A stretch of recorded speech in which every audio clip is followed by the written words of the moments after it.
Hello everyone, welcome back to my channel. My name is Mehak. I hope you guys are all fine, and like always, I also hope that you guys are reading.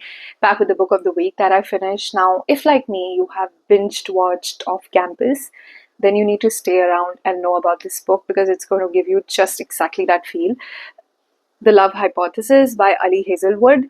I have reviewed her another title a couple of weeks back, The Bride, and I fell in love with this author. She writes about STEM characters, and so, if you've watched Off Campus with the fake dating troupe and hockey players, and the main character being really grumpy on the outside and really soft for the girl he loves, it's going to give you the same feel. So, stay for that. Interesting fact about the author, she is herself a neuroscientist and a PhD holder.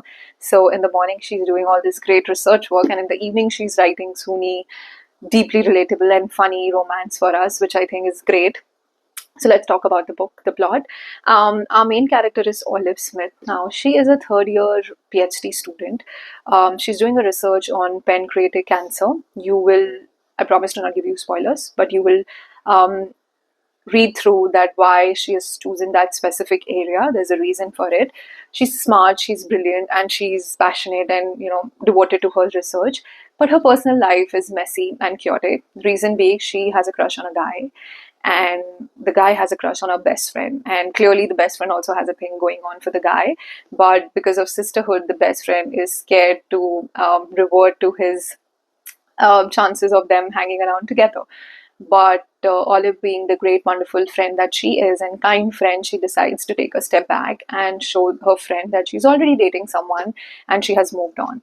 So one day in the library, she decides to kiss the first person that she sees, and that's where the fun starts, because the first person that she kisses is Dr. Adam Carlson. Now he is a faculty. He's a faculty at her university.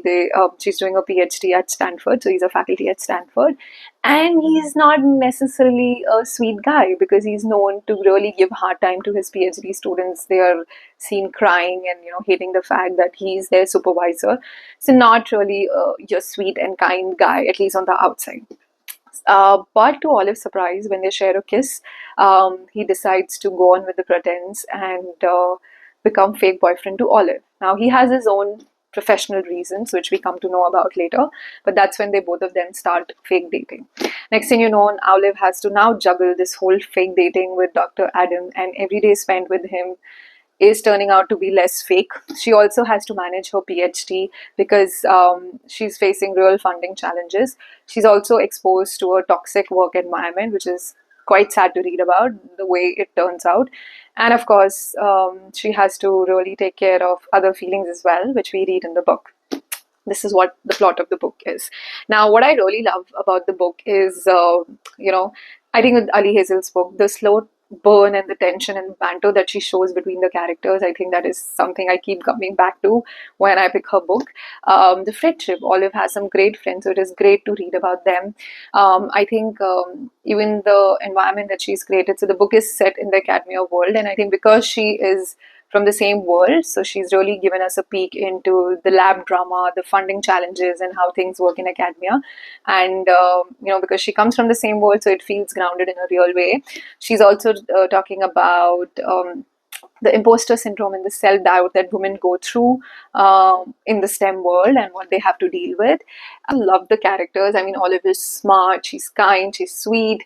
At the same time, Adam is like just amazing. If you love Garrett, I think you'll eventually like Adam as well. He has the same grumpy on the outside but really soft on the inside way to him, and just will go any extent for the person he likes and he loves. And I think you're going to enjoy seeing it, the way it plays around.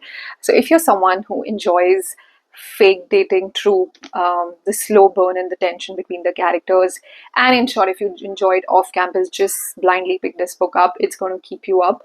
You're going to have fun reading it and you're going to absolutely enjoy.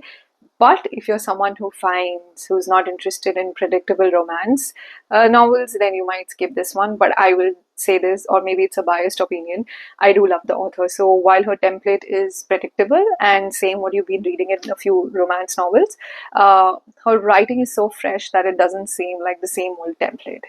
So yeah, that's all on this wonderful book, The Love Hypothesis. Let me know in the comments if you've read the book and what do you think about it, or if you've watched the Off Campus series and what do you think about that. But yeah, I'm going to see you next week with another title. Till then, take care, keep reading. Bye bye.